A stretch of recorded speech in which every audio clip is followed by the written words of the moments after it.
ಎಲ್ಲರಿಗೂ ನಮಸ್ತೆ. ಇವತ್ತು ನಾವು ಹೋಗ್ತಿರುವ ದೇವಸ್ಥಾನ ಕಾಸರಗೋಡಿನ ಪ್ರಾಚೀನವಾದಂತಹ ದೇಗುಲ ಮಧುರ್ ಗಣಪತಿ ದೇವಸ್ಥಾನಕ್ಕೆ. ಇಲ್ಲಿ ಮೂಲ ದೇವರಾದಂತಹ ಶ್ರೀ ಮದಾನಂತೇಶ್ವರ ದೇವರು ಹಾಗೂ ಸಿದ್ಧಿವಿನಾಯಕ ದೇವರು.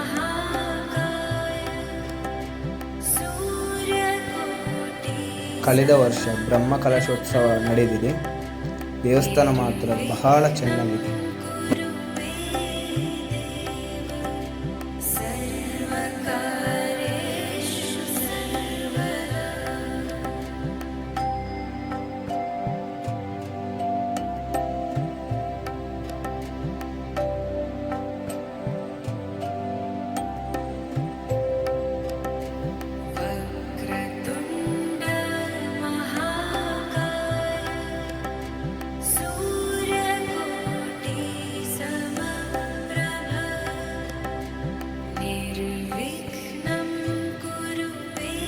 ದೇವಸ್ಥಾನದ ವರ್ಷಾವಧಿ ಜಾತ್ರೆ ನಡೆಯಲಿದೆ.